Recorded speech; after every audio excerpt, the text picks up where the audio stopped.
gang, welcome to the first episode of the Sports Den with Dan. I know there's no sports going on right now because of COVID-19 and what have you.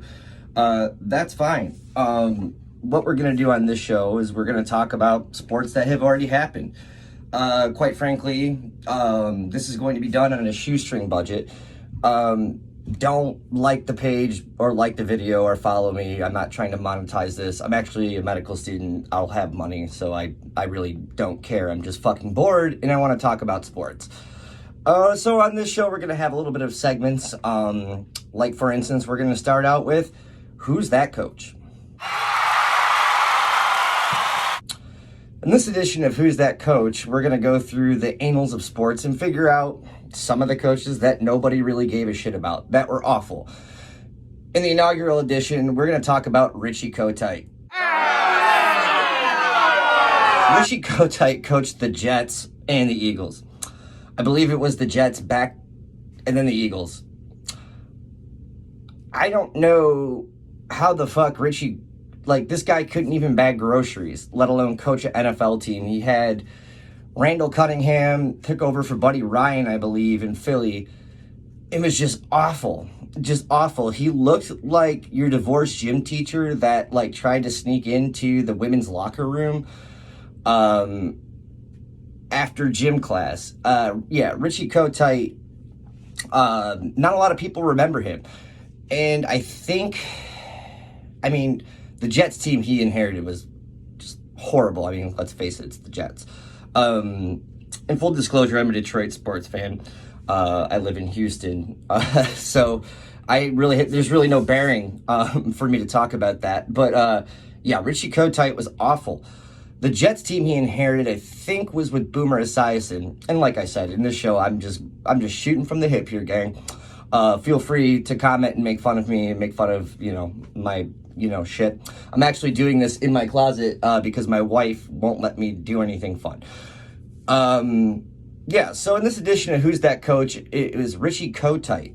He was a loser, and I think after he got fired from Philly, he did not have a job after that. So that's this edition of Who's That Coach. Another edition we're going to have on this show is called Classic Teams. These are some teams that have won championships. These are some teams that have not won championships but probably should have. A lot like the NFL Network's missing rings. My first edition, the 1998 Minnesota Vikings. Because of all this coronavirus horseshit, the NFL Network has been replaying some classic games, and I was watching the 1998 NFC Championship game where the Vikings lost to the Falcons, who were not the better team. Dan Reeves had a heart attack that year. The Falcons were motivated, and the idiot kicker, shanked a kick for the first time in 3 years. But I remember, I'm 34. I remember that Vikings team specifically, and growing up a Lions fan, you're supposed to hate the Vikings, Packers, and Bears, but realistically, what do we have to be happy about?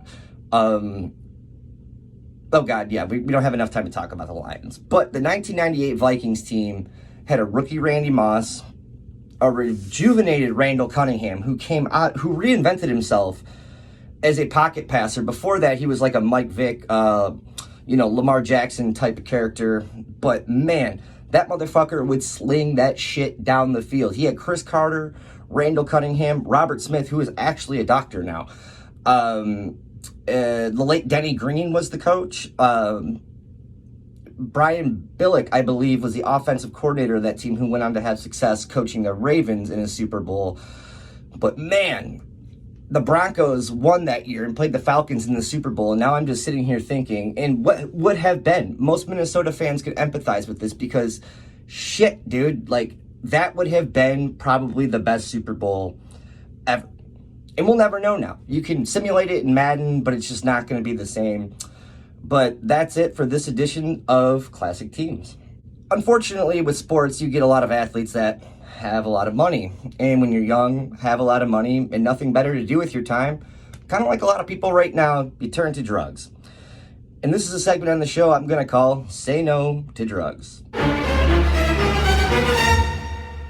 In this edition of Say No to Drugs, man, where do we begin? we are going to talk about Theoren Fleury. Theoren Fleury was a 5'5", I believe he was a winger for the Calgary Flames, New York Rangers, Colorado Avalanche. He might have played for the Chicago Blackhawks, I'm not sure. He was a hell of a hockey player. Now, this guy loved cocaine. Like, it's a commonality in hockey to be like, hockey players love blow, because they do. I mean, a lot of athletes love blow. You need to be amped up. And I don't even do this shit, and I'm already sniffing and touching my nose and stuff. But Theoren Fleury, this motherfucker, loved cocaine so much. So much, when he was playing for the New York Rangers, he had a gun and was going to kill himself because his drug addiction had got the best of him. But then he had realized that he could pawn that gun for more cocaine. And he did so and got more cocaine and went into fucking rehab. Now that's wild. Like, I know you hear stories about Joe Pepitone, you know, getting thrown fucking coke in the stands at Wrigley and shit, and like your Daryl Strawberries and, you know, all that stuff, Lawrence Taylor, etc. But man, like, and truth be told, like, there is, you know, a reason. I'm not trying to seem crass or, you know, shitty about this, because, you know, he was sexually abused, and actually the guy whom had sexually abused him when he was playing in the juniors in Canada, a lot of other players had come forward, and he is now in prison. But that was a reason for his drug usage. But Jesus Christ, like, if you're at that point where you're like, yeah, I'm gonna go kill myself, I can't stop doing blow. Wait a minute, I could pawn this gun off for more coke? God bless you, Theoren Fleury. You taught us all a lesson. Don't kill yourself, do more drugs, go to rehab, get better. That's this edition of Say No to Drugs. Also, sometimes in sports, you just don't like people. It doesn't have to be, you could just not like people. It's okay to not like people. This segment of the show is going to be called Den's Dungeon. In this segment of Den's Dungeon, the guy who is in my dungeon is one Chris Osgood. Now, I've been watching some replays of the Red Wings on the NHL network because nothing's on TV. How the fuck are you going to let in 2 50-foot slap shots from the fucking red line? 5-hole.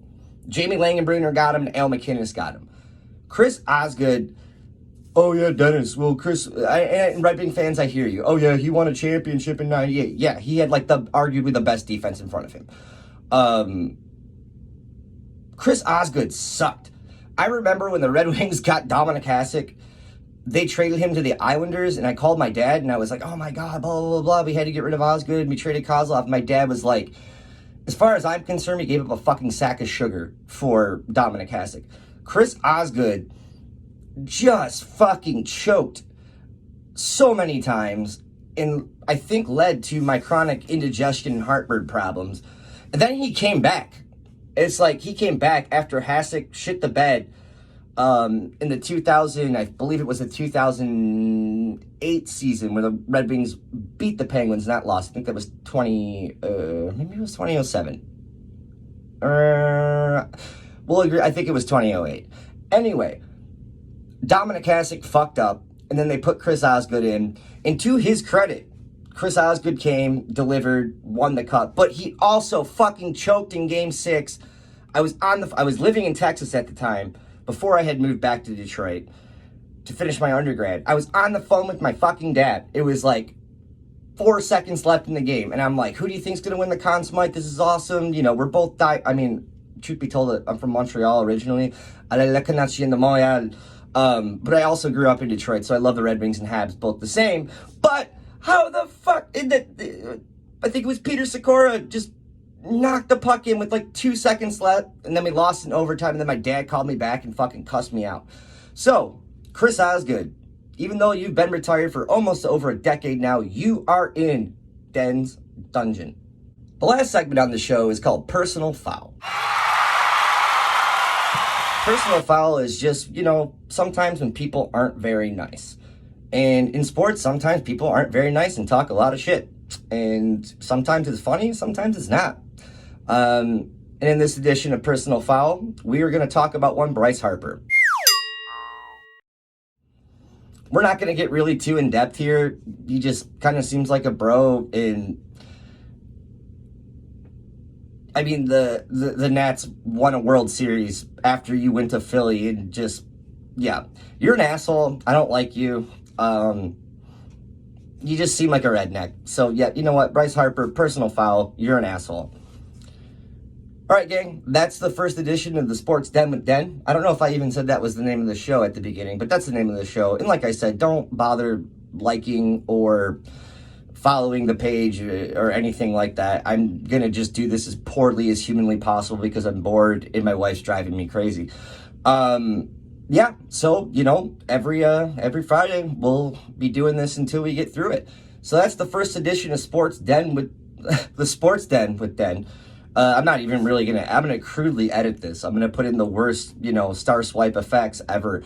But yeah, if you have a comment, who you want to, or ask me a question, you know, go ahead. I'll try to answer them. I probably won't, but don't like the page, don't follow me. And if you like this, stay tuned next Friday. I'll probably have another, rousing edition of this and probably some more, topical comments. Yeah. So until next time, you know, tip your waitresses, wear a condom, and yeah, have fun distancing from people.